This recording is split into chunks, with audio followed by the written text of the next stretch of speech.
मरना ही मुकद्दर है तो फिर लड़ के मरेंगे, खामोशी से मर जाना मुनासिब नहीं है। नमस्कार, द लीडर हिंदी की टीम वसीम अख्तर बरेली तशरीफ़ लाई है। ख़ास मेहमान पर बात करेंगे। नाम उनका सुमैया राना है, समाजवादी पार्टी की राष्ट्रीय प्रवक्ता हैं। थोड़ा और उनके बारे में जान लेते हैं। वो लखनऊ में सीए और एनआरसी को लेकर जो आंदोलन हुए उसका चेहरा है। जिस तरह से शाहीन बाग में महिलाएं धरने पर बैठी थीं, उसी अंदाज में सुमैया राना ने लखनऊ में धरना दिया। उन पर मुकदमे हुए, सरकार की तरफ से प्रेशर बने। एक पहचान उनकी और भी है कि वो मशहूर शायर मुनव्वर राना की बेटी हैं।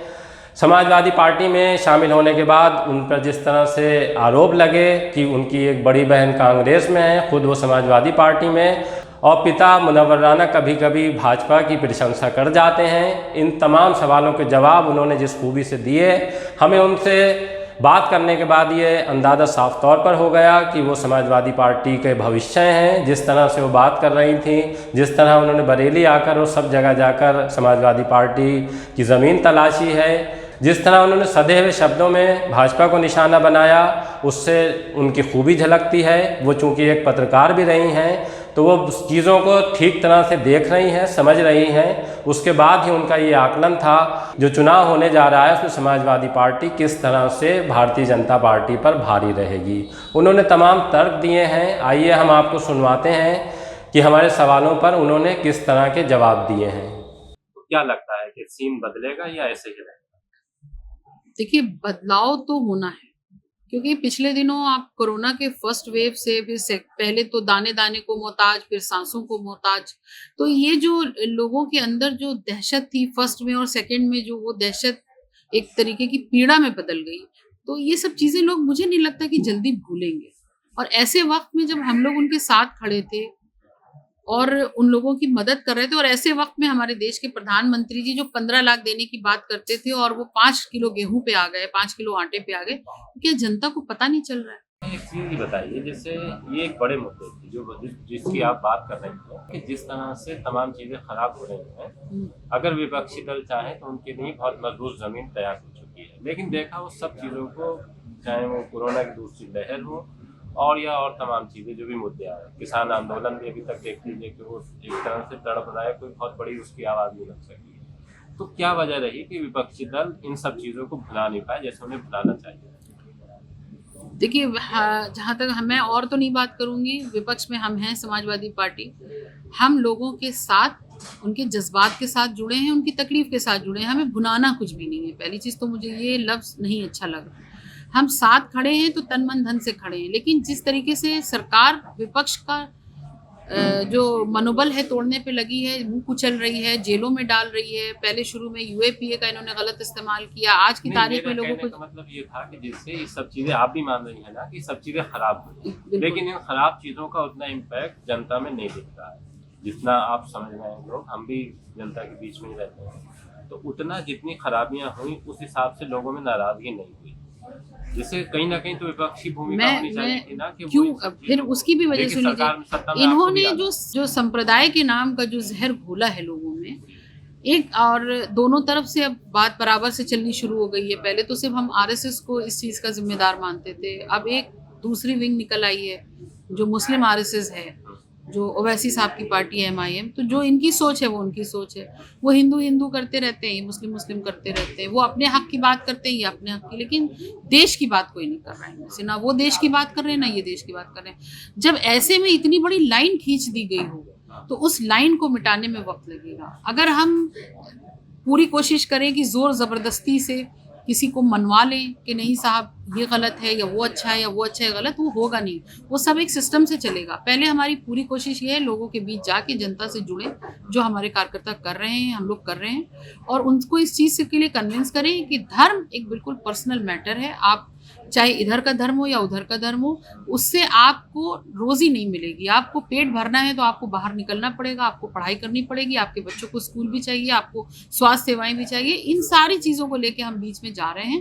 लेकिन और इसमें अगर वक्त रहेगा तो अब चुनाव सामने है तो फिर 5 साल और इंतजार करना पड़ेगा समाजवादी पार्टी। अब ये तो जनता तय करेगी कि भाई देखिए जो अत्याचार हुआ है।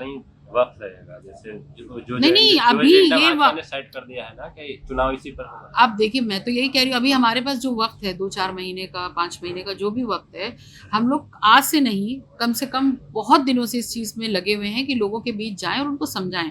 और ऐसा नहीं है, मुझे नहीं लगता आपने कहा रिसर्च किया हो, जितना भी रूरल एरिया है हम लोग जाते हैं, और हमारे जो बहुत से जर्नलिस्ट फ्रेंड्स भी हैं, उन लोग ने भी काफ़ी उस पर रिसर्चेस किए, तो वो कह रहे हैं रूरल एरियाज़ में बहुत नाराज़गी है और वो बदलाव चाहते हैं। अर्बन एरियाज़ में थोड़ा सा इनका इम्पैक्ट होता है बीजेपी का, और उसमें भी हो सकता है बदलाव हो, क्योंकि जनता बदलाव का बिल्कुल मूड बना चुकी है। ये मेरा अपना मानना है। तो हम मुद्दों की बात कर रहे हैं, लखीमपुर अभी एक बड़ा मुद्दा है जी। लेकिन उस तरह जिस तरह कांग्रेस ने इसको फेस किया और प्रियंका एक उसका बड़ा चेहरा बनकर सामने आई, मीडिया में भी उनको ज़्यादा जगह दी गई।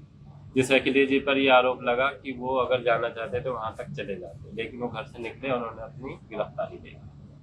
लेकिन प्रियंका वहाँ तक पहुँची और उसमें शामिल हुई। अगर प्रियंका, देखिए मैं बता रही हूँ, देखिए प्रियंका जी की जो बात आप कर रहे हैं, वो आई थी जहाज से। हमारे वहाँ मुख्यमंत्री जी ने इतना बड़ा पहरा लगा रखा है राष्ट्रीय अध्यक्ष जी के घर के बाहर, वो किसी भी पहर निकलेंगे तो लोगों को खबर होगी, एजेंसीज को खबर होगी, और वही हुआ जो उन्होंने हरकत की। रही बात प्रियंका जी की, उनका अपना काम करने का तरीका है, जाहिर सी बात है, उन्होंने इतनी ज़्यादा वो ज़मीनें यहाँ खो चुके हैं कि उनको तो अब करो मरो की स्थिति में है। लेकिन हमने तो काम किया है ना, हम तो काम के बल पे बात करेंगे। हम कोई भी चीज़ ऐसी ओवर नहीं करेंगे, हमें कानून हाथ में नहीं लेना, हमें संविधान पे ही चलना है। राष्ट्रीय अध्यक्ष जी, चाहे वो मुकदमे हो, चाहे वो आंदोलन हो, जहाँ जहाँ भी जिस चीज़ की ज़रूरत पड़ती है करते हैं। जहाँ राष्ट्रीय अध्यक्ष जी को पहुँचना होता है वहाँ पहुँचते हैं, जहाँ हम लोगों को भेजना होता है वो हम लोगों को भेजते हैं। तो हम सब मिलके काम कर रहे हैं। प्रियंका जी आएंगी तो कार्यकर्ता आएंगे, प्रियंका जी नहीं होंगी तो कार्यकर्ता नहीं आएंगे। लेकिन नहीं, हमारे राष्ट्रीय अध्यक्ष जी ने कहा कि वहाँ पहुँचना है तो हम पहुँचेंगे, राष्ट्रीय अध्यक्ष जी आए या ना। उन पे एजेंसियां नहीं लगी हैं, जैसे अखिलेश जी पे एजेंसियां लगा रखी हैं। आप ये देखिए ना, अभी आपसे ही पूछेंगे कि अगर बीजेपी की जो हालात हैं इस वक्त, जो उसने जुल्म सितम किया है, इसके बाद सरकार बनेगी तो किसकी बनेगी, पहला लफ्ज ही आता है समाजवादी का। जो सबसे बड़ा खतरा है वो तो हमसे है ना इन्हें, तो जिससे सबसे बड़ा खतरा है फोकस उस पर करेंगे। जब आपने समाजवादी पार्टी ज्वाइन की तो तब ये बात सोशल मीडिया पर भी चली थी कि आप समाजवादी पार्टी में, आपकी एक बहन कांग्रेस में, और जो मुनव्वर राना साहब हैं वो अब पीएम से मदद मांग रहे हैं। जिस तरह का पीएम से मदद, हाँ, जिस तरह से अभी आपके भाई की गिरफ्तारी हुई, सब कुछ हुआ, तो उसको लेकर ये सब चीज़ें। पहली चीज़ तो ये समझ लीजिए कि सोशल मीडिया को मैं बिल्कुल भी ऑथेंटिक नहीं मानती हूँ। ये बात आप ये कहते हैं कि मैंने बात की है आपके फादर से और वो ये कह रहे थे, बिल्कुल भी नहीं। उन्होंने कहा in comparison to Yogi Adityanath ji PM ज़्यादा बेहतर आदमी है, इन कंपैरिजन, ये उन्होंने बात कही थी। दूसरी चीज़ ये है कि जो अभी आपने क्या सवाल पूछा मुझसे पहला, जब मैंने ज्वाइनिंग की थी, हाँ मेरी एक बहन कांग्रेस में है, तो क्या ये पहली बार हिंदुस्तान में हो रहा है? बड़े बड़े परिवार पॉलिटिकल, कोई बीजेपी में है, कोई कांग्रेस में है, कोई आरएलडी में है, कोई किसी, तो ये कोई नई बात तो हो नहीं रही है। और मेरी ज्वाइनिंग से 10 साल पहले मेरी बहन ने ज्वाइन कर ली थी कांग्रेस, तो उससे क्या मतलब बनता है? बड़ी बड़ी फैमिलीज, आप समझ रहे होंगे, मैं नाम नहीं लूँगी। और बहुत से ऐसे मेरे अपने जानने वाले भी हैं कि एक फैमिली में 4 पार्टीज में लोग, तो ये मुझे नहीं लगता कि इतना बड़ा है। उनको उस अप्रोच उनका पसंद है तो उसमें है।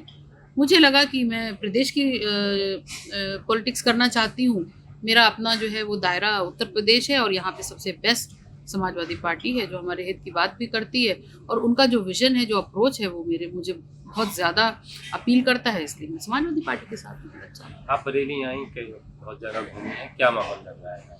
मुझे अच्छा लगा, लोगों में यहाँ जोश है, लोगों में ये समझ आ चुकी है कि किस तरीके से हम परेशान हुए हैं और हमें अब बदल चाहिए इन सब चीज़ों का।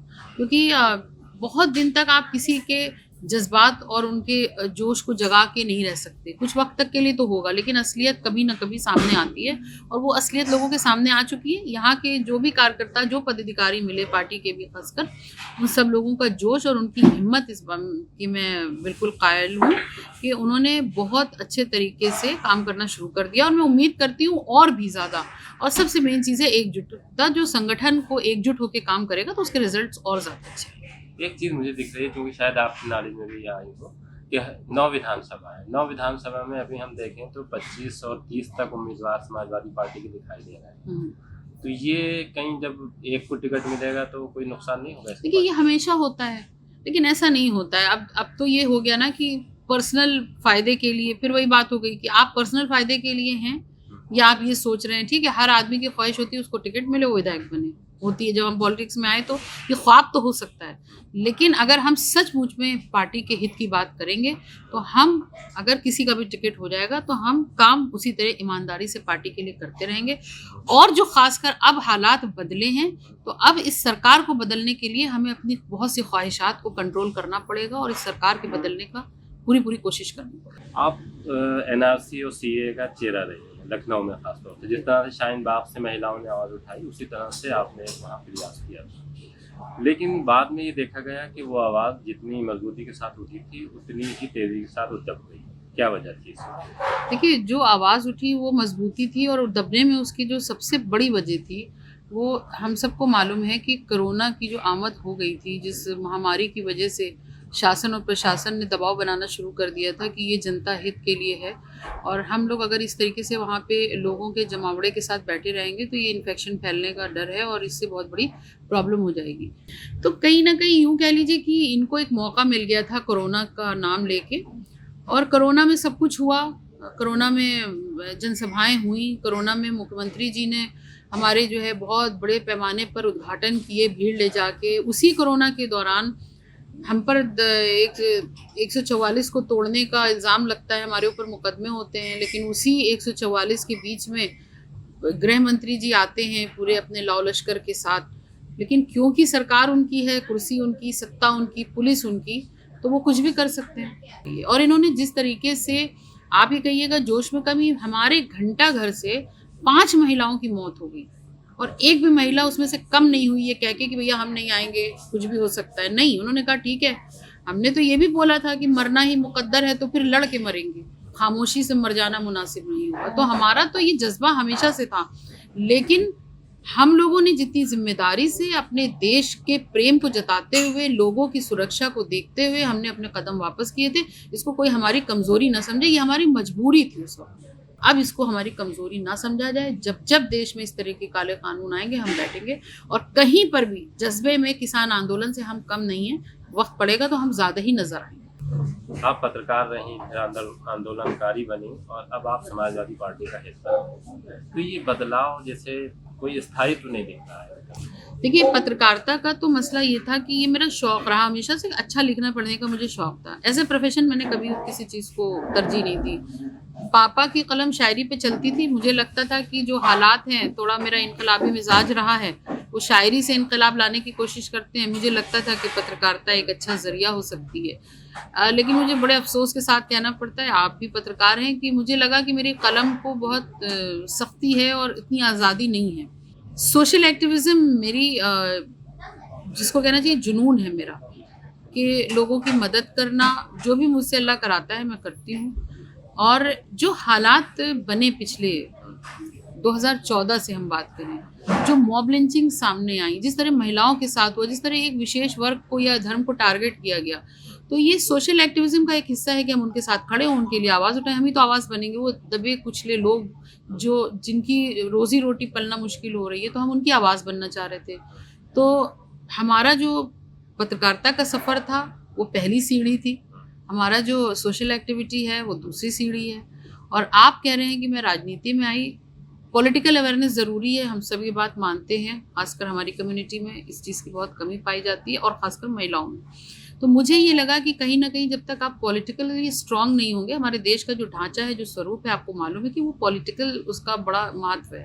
तो जब तक हम मेन स्ट्रीम पॉलिटिक्स में नहीं आएंगे, हम लोगों की ज़्यादातर न तो ज़्यादातर लोगों तक पहुँच सकते हैं और ना उनकी मदद कर सकते हैं। तो एक पूरा एक स्ट्रक्चर है कुल मिला के। तो ये मेरी तीसरी सीढ़ी है, और मुझे ये खुशी होगी कि मैं अपने प्रोफेशन को, अपने हुनर को, अपनी कलम के ज़रिए से हो या अपनी राजनीतिक जो मेरा सफ़र शुरू है उससे, मैं गलत चीज़ों को गलत कह सकूं, सामने आके कह सकूं। अगर मुझे लोग बागी कहते हैं तो मैं बागी हूं, मुझे कहने में कोई शर्म नहीं आती। बागी होना बिल्कुल भी गलत नहीं है, क्योंकि ये बगावत ही थी जो हिंदुस्तान को अंग्रेज़ों के पंजे से छुड़ा करके लाई थी।